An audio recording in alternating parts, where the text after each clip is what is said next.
We are recording our Barefoot Business podcast featuring InEvent. And I'm super excited about this because even though on the Barefoot Business podcast side, our folks are just listening to this, but in real life, you and I are actually recording inside the InEvent platform. And this That's is right. my first time in here. So I would absolutely love it if you would tell me why in the world you created this thing. I mean, it was pandemic related. I mean, at the time was the right thing to do, Yeah. and I think it became a really good product. We were at the right timing back then because we are just starting the business growth and expansion. We had actually raised at the time $4 million or so from VC, and we thought, like the pandemic's on, what we should spend this money on, and we put this nice product together, the live studio. I have to say, like, people are not using that so much anymore. Everything is back to in person, and like badge printing, and that's where we have most of our innovations today. Okay. But back then was pretty popular. That was the main thing for 2021 and 2022. Yeah. Yeah. Well, take me back. Let's do a Scooby Doo. Doodle-doo, doodle-doo. So were you like tech founder, coder, developer dude? Yeah, I was. I'm a computer engineer. I Okay. graduated through, like the boring stuff, and then we were in college, and we decided that we could actually put some of the events together, and people. We started the first feature that we had was back in 2013. Yeah, 2013, and we put together like a mobile app for people to answer questions and get questions to the audience because mobile apps back then were unknown, right? Right. The iPhone was brand new. I think we were on like iPhone 3G, if you remember that. Like that's pretty old, right? It was like tiny, and then they had the iPhone 4, which back then was like they had the antenna gate type of thing, and then like Steve Jobs went on stage and just did this whole pitch and everything. But when people had iPhone 3Gs and all, like they didn't have apps, right? This was a novel idea. So we just came up with something that it could just easily go there and open the app and send questions, and that was the way to go, right? Yeah. And we started selling those. It was $99 back then Uh-huh. for one mobile app that just did that. And then people, planners started adding functions and requests, and then it became like the big thing that it is today with so many functions. Yeah, Interesting. Okay, so at what point in the journey did Y Combinator come in? that was 7 years later, back in 6 Really? years later, 2019. Yeah, Okay, so it so was you started as an engagement app, something because you thought conferences were really boring, so you want to do something to make it more fun. So you made this yeah, cool thing, started selling it, had enough money, and how does one get into Y Combinator? Do you pitch them? yeah. How does I mean, back then, like today, Y Combinator is really popular among 18-year-olds, and they, go out. They don't even graduate; they just go to Y Combinator instead of like going to college these days. uh, But at my time, back in 2020, in tens and so on, like I was in college for when I started the company, and then like it took me, I graduated 3 years later, and then when I did that, we were like, okay, so what am I gonna do? In event was doing well. Now in business, we had like $500,000 in revenue already, and we started growing. And then when we got to $1 million in revenue or so on, like we actually applied to YC. So it's a website. You go to icombinator.com, uh-huh. you have like a form that you pitch and you write the business, you put the video together of like a minute of what your product does, and basically they, if they're interested, they invest on you. So yeah, it was at the time it was $120,000, which for Okay. us was a lot of money. And they got, I think, 6 or 7% of the company, Okay. and they would hold this and the equity. Now the deal has changed. Now it's $500,000.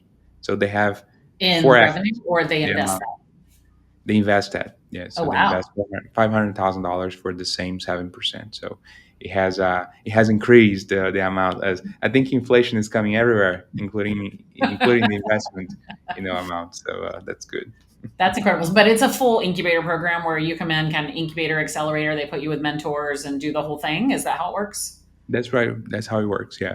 So Uh-huh. it's a three month program. You go to San Francisco and you stay there, and they don't provide housing or any of those things, but they do have some in person activities that you go there to meet with other folks and meet with the partners, and also there is an investor day where they allow you to pitch for 3 minutes, and then like they have 300 investors in the audience, and then they start wiring the checks right away. So it's a pretty incredible experience that you gotta experience it once. It's like, oh, it's so easy to raise money, which in a traditional way, it's not so easy to raise. So it was pretty fun to do it. Yeah. So, what made you just come up with an event engagement app in the beginning? Had you gone to conferences, or where'd that come from? I think back then for me it was just like the idea of like putting a mobile app together that was really Okay. fun. Yeah. I was going to events because I was in college. I mean, Yeah. if we think back to our college days, we didn't do anything else but go to events, right? Like that was the main thing. Mhm. So I didn't do a lot of studying back in college. So and events was like, oh, maybe like we could create something for these events that we're all going to, right? Okay. So we decided that there was these academic functions that required, mobile or a way to ask more structured questions, and we came up with this. We could have Uh, become a much different app, like we just could have focused on questions, but we migrated to become more like networking, batch printing, and those functions. I think were more interesting for us to as a revenue perspective instead of just staying within the questions space. Yeah. okay. So you have this platform, this tool that you've built. You start to actually have customers. You make enough money. Now you get accepted into an accelerator. So at this point, had you already been doing the in-person things, the badge printing? Yeah. So the in-person thing we launched back in 2016. Okay. So with source, and then it was really novel. Everything was novel, right? We think that everything now is commonplace, but back then it was not at all. So if you think about the badge printing, where you go to the kiosks these days and they have these iPads and these Bluetooth printers and so easy to put together, back then they didn't have any of that. Mm, Bluetooth was novel technology, like nobody had access to it. Wi-Fi, it was still slow and hard to use. So yeah. we had actually to source some printers. So the printers that we had, they were not available. We needed like a module that was available only in Asia. So one of our founders, Mauricio, he actually traveled to Asia to source them, and he got the hardware that was needed to that component to make it wireless and everything. And then we did an event for one of the large tech companies, one of the top five, and I remember back then that we were testing the system 2 days before, figuring out how to have this technology. And I remember that was the first kiosk that I had, which was completely wireless. They Yeah. didn't have to wire any cables and put any of this information together. It was just a matter of like having the kiosk, and they had the booth, and then people would just go, just like what we have today. Back then was really hard 10 years ago to do that. Mhm. Those things. Yeah. How big was the company at that point? I think we were like 25 people back then Okay. at this stage. Yeah. Okay. It was in the early stages of InEvent. That's so crazy. Okay, so then fast forward, COVID hits. Now virtual is a thing. We're not in person, and so this grew from that need, and then we saw the crash of virtual afterwards, We and saw the crash. everybody's been picking up the pieces, and things sold for overvalue and then disappeared in the market. But you have held through. So I think that InEvent and a few other competitors out there are holding your own, but yours, I believe, is at the forefront of the AI revolution from what I've seen. So I haven't really seen too much integration or talk about really leveraging AI for the benefit of the event professionals using this. Can you tell me a little bit about that? Yeah, of course. I think we're all going through revolutions, right, in our event careers, in our event planning stages. So first, there were mobile apps back in 2013, 14. That was the new thing. Then became kiosks that were cool back in 2016, 17. Then back in 2020, the new cool thing were the virtual platforms, right? So AI for me is just the next thing, right? It's just figuring out what's going to be the next stage of innovation. And then after this, AI is going to die. And 3 years from now, it's going to be a different thing, right? So right now, we always like to be innovative and create the products before everybody else and come up with these solutions as a company. And I think AI right now is really benefiting people two ways. The first way is, interactive tools for the attendees, right? If you have, for example, something that's going to be like one tool that we created, a great example is like Photo Match AI, right? It's a tool that allows you to take an event with 1,000 pictures, and you just put through our AI, and it's going to figure out where you are in all these photos. So it's going to select the 50 or so photos that you're in. It's going to highlight where you are, and then you can download, post these on Instagram or any social media, right? It was That was not possible before. Like before, you had to go through 1,000 photos, tag each people manually, and then have this. And most people wouldn't do it because it was too cost expensive. So that's something that you can enable for that attendee experience that's novel. At the same time, we also see a lot of productivity improvements on AI, such as, for example, our AI registration assistant. So instead of like you build a registration form before multiple times, right? Mhm. So you know how it goes. You go there to like new field, you type the field type, you say it's required, you put like the optionals, the conditionals, and everything, and you do this field by field, like for 30 fields or so on. Sometimes you try the import tool and it's hard as well because the spreadsheet doesn't match the whatever technology is there, and there's a Right. mess. You try to import 5 times until you get it right, if you do. Right. So we built this AI registration assistant, which is basically a chat, just like ChatGPT, on the right side of the screen. And you just tell the AI exactly what I want to do. You can say things like, I have the registration form on Google Docs, right? You can copy and paste and then just say, here it is, great for me. And then it just figures out all the 30 fields on its own. And Mm. it's required and everything. And then it's ready. It's like 30 seconds and the AI does it for you. The same thing if you want to make a change or have the AI be creative, like for example, you can ask, can you put some dietary requirements into the form? And then it's going to come up with the options, create those for you, and it's all very quick. So So it's the basically vibe coding the reg farm.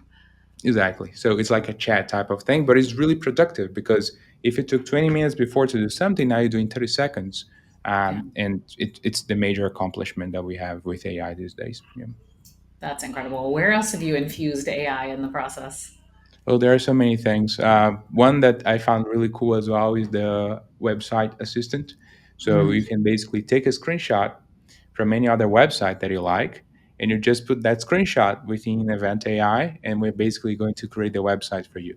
So it copies the fonts, the backgrounds, the color, the styling of the website, the agenda that you have, and then of course when you actually add the agenda with like on the platform, it's going to automatically update the layout to be with that agenda content. So Wow. yeah, you don't have to. I think there were a third generation. Remember then we got the drag and drop tools that were thought, oh, that's super innovative. Like we don't Yeah. have to write code. We can just drag and drop. Now we're beyond that. Now we are on a chat type of scenario where you just take a screenshot and the website is done. No more drag and drop. Yeah. Wow, that's incredible. So, where do you think the future is with the virtual events though? Is it because for me, right now there's a huge challenge with international travel. We've got a lot of global economic challenges from all directions. So, I feel like virtual is actually picking back up again as far as companies wanting to use it. I think the challenge we have is attendees wanting to attend. However, they seem to be working. Like from the reports that I've seen, attrition, we had made it to where like 80% of people who registered for virtual events just didn't show up. We were down to a 30% no show or show up rate. But now that's come back up. We're back to the normal 50% that register and show. Are you seeing this too? Not really. Like I No? think the virtual is it's dying over the years, and but there is an interesting trend, right? The budgets for virtual, maybe virtual is still the same, but the budgets are being diminished. So people Mm, are going back to like the cheap solutions instead of having to use something more expensive, like any platforms for this. I So see. we used to sell a lot of $20,000, $30,000 projects back then for virtual. Now people come and they say, "Oh, my budget's $2,000, $3,000," and our recommendation is always, "Why don't you use Microsoft Teams integrated with InEvent?" Right? We have that integration with Microsoft for 3 years now. It's really popular, and that's the best way to use it. Just create the in-person functionality on InEvent, and for the virtual portion, just use Microsoft Teams, which is easy. It's something that people already have within their Microsoft, subscription, and you don't have to pay extra for this.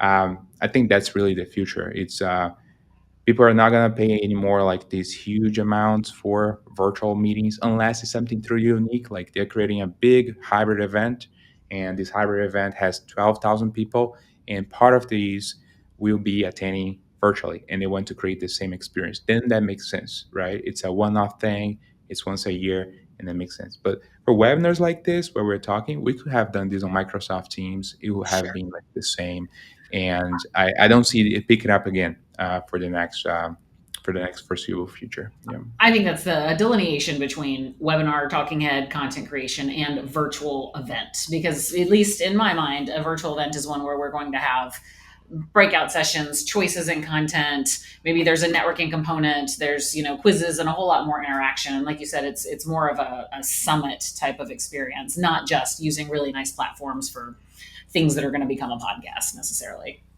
Yeah, I think like you also get a lot of very fatigued when you are within the virtual platforms for a whole day. Like I went to IMAX this, we went to IMAX this past week, right?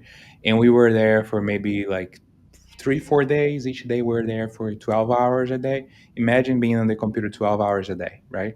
You have been like way exhausted and we're at IMAX, right? So these things, I think, are also something that even people that attend those events, they feel like I'm getting more of it, right? I'm getting more value if I attend in person. I get more productivity. So I think that that's something that we still need to figure out how to create a more engaging environment. If we ever do virtual at a stage where people are going to be able to attend and be more engaged.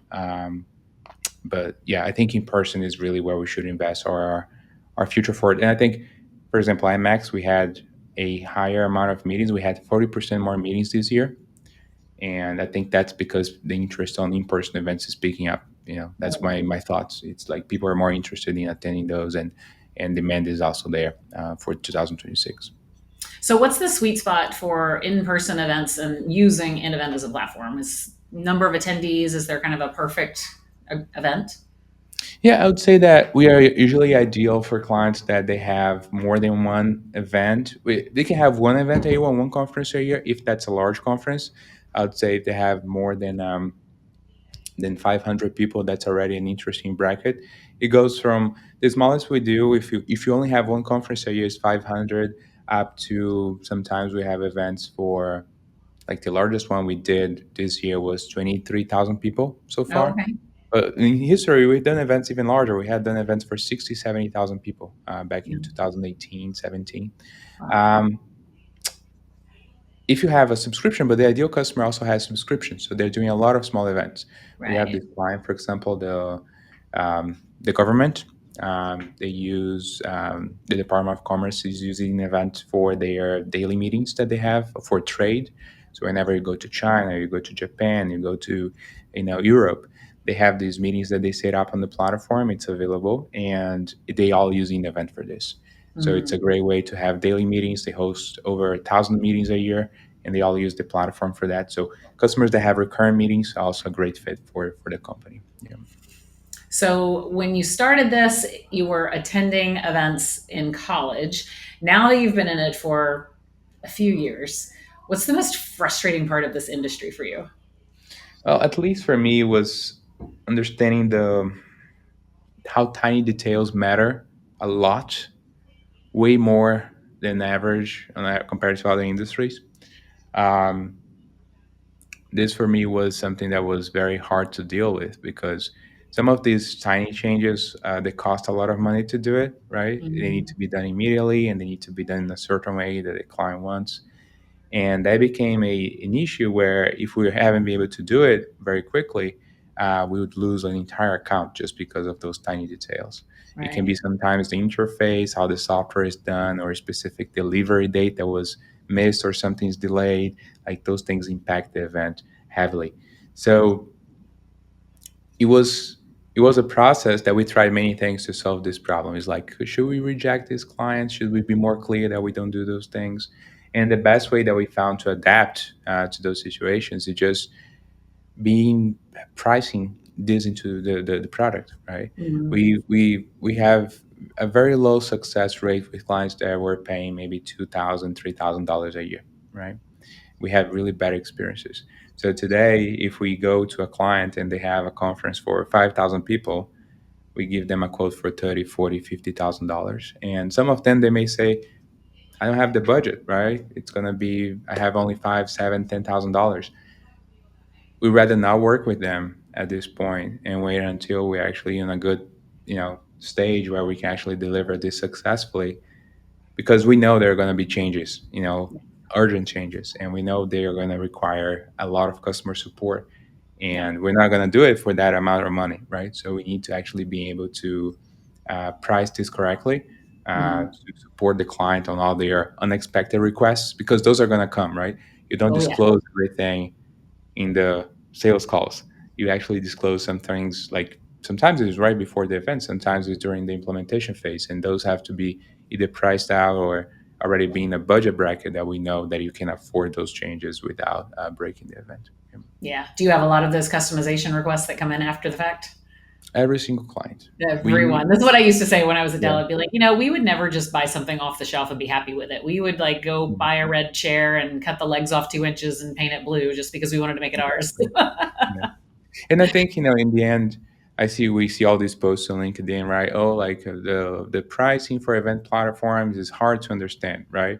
Or the pricing is really not transparent, and the pricing for this is really expensive. Like I'm paying thousands and tens of thousands of dollars for the pricing, and the reason for that is because of that. Like every event is customized, right? There is no Right. out of the box software, so it's okay, but if we ever need to discuss where, like, can we actually scale events and be more flexible, like we actually need to be less customized, we Mhm. need to be more like product focused and less like agency driven, uh, Mhm. if we want to scale this. If not, I think things will even get more expensive over the years because labor is increasing, like the Yeah. cost of labor is getting higher, and um, and the demand for it's also going higher. So I think the platforms are getting more and more expensive over the years, because everything is so ultra customized, every event's so unique. Yeah. Yeah. How do you, and I'm not asking where you position yourself against competitors, but how do you think about positioning yourself against competitors when it's, to your point, with the pricing and everything else, it feels like it's gotten so commoditized. And so you really do have to stand out. What's your approach to that? Well, I think there are some key areas that we can differentiate ourselves. So if we go to finance, and if we go to pharmaceuticals, and if we go to education and technology companies, they have a higher success rate at InEvent than others. More recently, we added associations as well. We started to close a lot of new associations. We went to ASAE the other day, and we saw like 7 or 8 of our clients come to our booth, and it was also really great.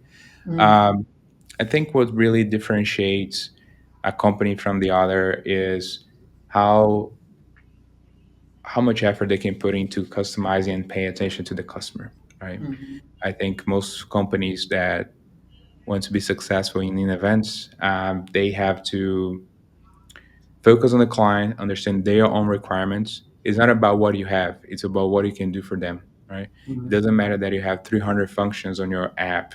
I go to trade shows, and sometimes I see these new companies attending, and I go to their pitch deck, and in the background, in the canvas, right, there's like, we do 200 things, and there's a list of every single feature right there, right? um, Clients sometimes they see this as a problem, right? Because they say, I'm gonna pay for all these things, and I'm right. gonna have to. I don't want 200 things. I want just three features, right? But I want those two three features to be customized the way that I want. So I Mhm, think the pitch that we have these days is, first, we actually deliver the features that you need. If you have features more or less, it's the same price, because we're charging you for the labor, but we're mhm, able to customize them exactly like you want. So we're able mhm. to deploy. Sometimes you want a specific change or a notification to be different or the UI to be in a certain way. Those things are done by InEvent, and I think those you cannot price out. I think only the customer experience and the feedback and the overall NPS that we have is something that justifies our pricing, and that differentiates us from everybody else. Well, and I think you made a splash at IMEX by bringing your Taylor Swift to life. I hear you had a bracelet making moment. How'd that go? That was Straight in really your cool. comfort zone, right? I think a lot of people went there and liked it. There was a person that was at the booth for like half an hour, 1 hour and a half, Oh my gosh. putting a bracelet together. Like really loved the whole experience, and we won for him, I think for themselves, and another one for um, a family member that wanted to have one too. I We love have that. these activations which we just got inspired by other companies or other trade shows that we attend, and we keep trying them until they're successful. Yeah. um, like people love socks, for example. We decided then to produce 10,000 socks, and yeah, we just did a big batch, imported them before the tariffs were in, because Oh, right, Part of for them sure. were coming from abroad. Part of them we did here in the states, and yeah, we have them on the storage. Like I think we still have like 7,000 left, so they're really Well, now popular. I think we need to do like a sock puppet show, and I think we need to take some of these leftover socks and we need to come up with an entire thing and just get the community involved. Yeah. One idea that we have, and maybe you can rate our idea as well. We have this thing where we wanted to do a fashion show. So basically, people would come to our booth, right? And then we would have like maybe like a big screen or something. They would take a photo, right? And basically, other people would come and rate them, right? Say, Mm. oh, who's the most fashionable person? Who is the most eccentric person? Who is the most, I know, diverse person, right? And then we give awards in the end of the at the end of the show to like who got more votes and everything. So we just wanted to make like trade show, fashion show I where love we it. rate and the attendees like come and enjoy the experience at our booth. We did that on Monday night at our Club Ichi event. All We right. did a trash to treasure fashion show. We spent Okay, $500 I at a didn't know local that. thrift Yeah. store, got all the thrift stuff. We had 8 of our participants volunteer to be models, and everyone else had to be their glam squad. And so they dressed them up in all the thrift store fashions and accessories, and we built a runway, and everybody was part of the audience, and we had them walk down the runway and then voted. And with our kind of applause meter, we chose our winner. So I am down with your fashion show idea. I think it's so Yeah. fun.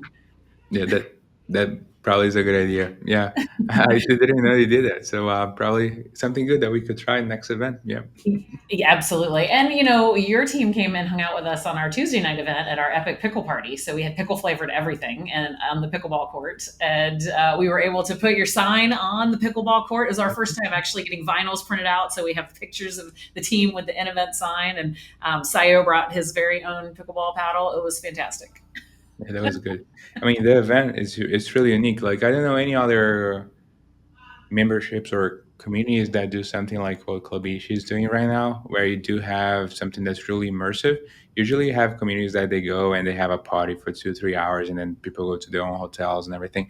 From what I understood, like there was actually like a huge community, right? People were just there like for the 3 4 days, and you had even like there are like houses in the compound, and like people just live there.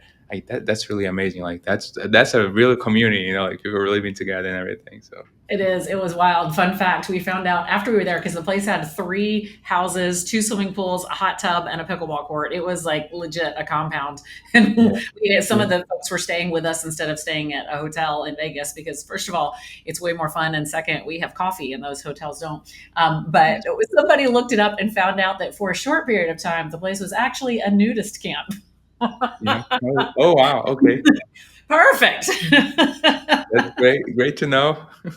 See, so we put the cult in culture. That's Clavici. Yeah, and how much were your resort fees? No resort fees No resort. whatsoever. Isn't that amazing? That's great. That's the best part of it. No So now we resort have to fees. figure out what's the crazy fun thing we want to do to bring an event to life. So, what is your company personality? Well, we like to be diverse. Diversity is really important for us. We like to bring perspective from all different types of the world. So we employ people from 35 different countries, and that's something that we're really proud of. As a company, I think the most important thing is have people that like events. Like they should be event driven. I know this is something that sounds obvious, but most people like they attend to their jobs just because it's a job, right? They're there to function, work 9 to 5 and go home. In events, you don't really have that, especially like when we're hiring. You cannot just hire people that work in the industry. Like we need to open ourselves to new people, right? People that are young, people that are entering the industry right now. So how do you validate that someone is going to be a great event planner or really is going to love events? So this idea that events are 9 to 5 is really something that we need to test, stress out, bring to the company culture. Be able to drive ourselves to make the event successful. Mhm. Sometimes it's long hours, but also it's the whole like prioritizing, type of thing. Yeah. You need to be able to have this sense of like, I only have 3 days or I only have 3 months until the event. It doesn't matter that something's gonna get done in 4 months. I only have three. What can we done in 3 months? What can this arrive by then? It doesn't matter. It's gonna arrive the next day. So this whole mentality of like delays are not acceptable is something that you have to earn people out into this. So it's unique. I think it takes a lot of training, a lot Yeah. of experience, and but you get there. You know, the company becomes more experienced over time, and we value the people that are here. We promote from within, so something that people stay over the years. You know. That's amazing. Well, I just had a flash of what I think we should do is have all of your employees from all 33 countries, you said? 35 so 35, far. 35 countries. We need each person from a different country to submit their favorite childhood recipe that really connects them with home. We make a cookbook and we bring it to one of our Club Ichi events that we hold in a commercial kitchen, and we have a chef help the teams make the item, and then your team who submitted them judges from the pictures, and everyone has a taste test, and now we can bring the whole culture together. Yeah. I mean, that would be amazing. We do this summit, or we even have like the new program where we onboard new people every year. And I always ask them what's their favorite food because I always like to learn, right? Yes. And there are so many different foods that we have no idea they exist, no idea, right?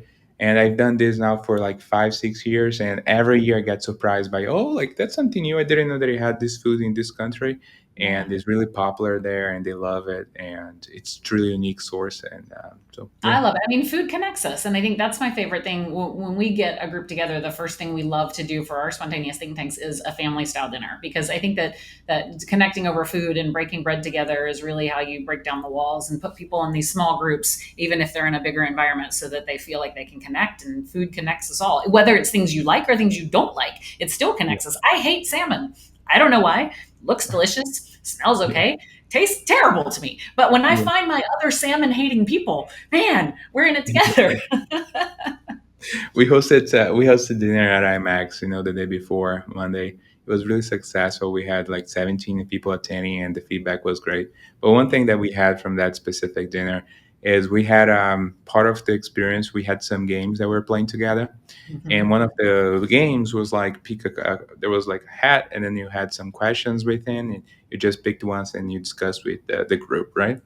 And one of the questions that were picked was exactly, what's the food that you never bring to events? What's your like no food? Yeah, And people brought salmon, or like fish in general, yeah, because if it's not perfect, it stinks and kills the whole event vibe. So, right. yeah, it's something I remember from it. That's hilarious. I love it. Okay, so how are you feeling about 2026 ahead of us? Bullish? You think everything's going up and to the right? Or are we going I to still think struggle with it? I think it's going to be a really positive year. Um, I think demand for in-person events is rising. We're seeing more events with higher capacity, and the demand that we're seeing from new meetings is just higher currently.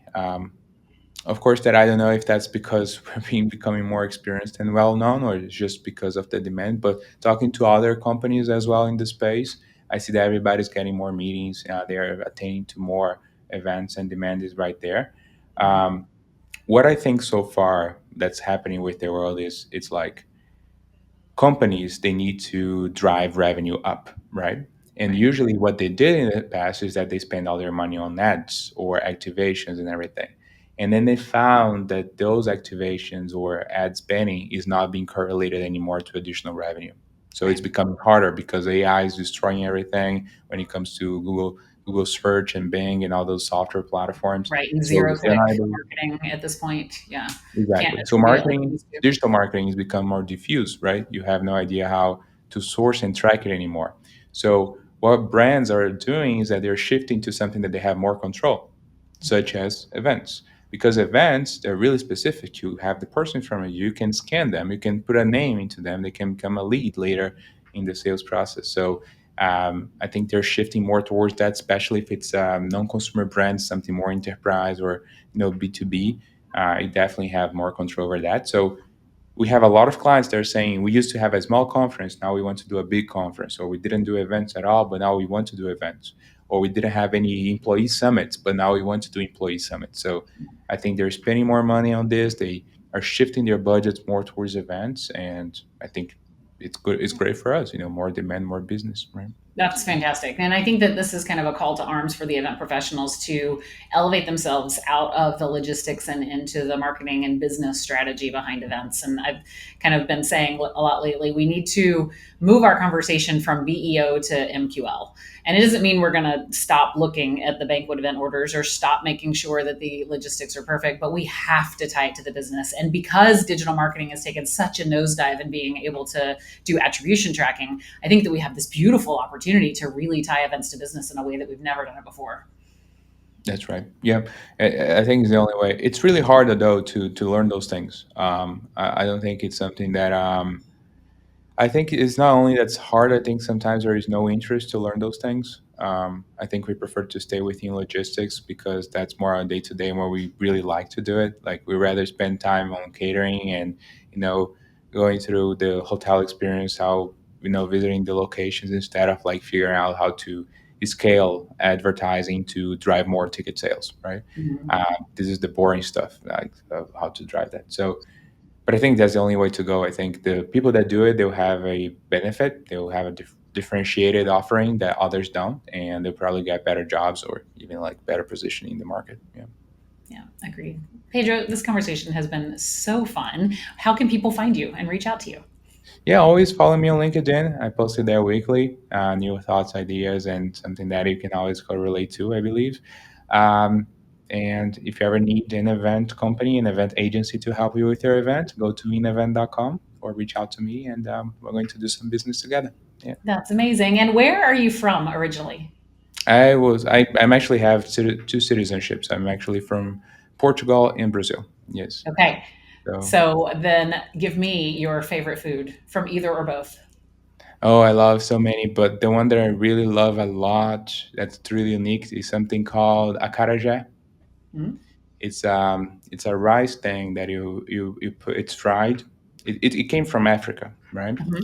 So you get it's something made out of rice. You put this onto it's actually beans, not rice, beans. So you put the beans together, you smash them for around 24 hours, you smashing them for 24 hours. Then you fry them in olive oil, and then they come up is it's a really round thing, and you put some condiments inside, and it's really tasty. It's really unique though. You only find this in Africa or in South America. You don't find it anywhere else. Yeah. So Incredible. Well, I'm going to have to look it up. Thank you for sharing that with me. And thanks for spending time with me today. thank you, Liz. Thanks so much. Thanks.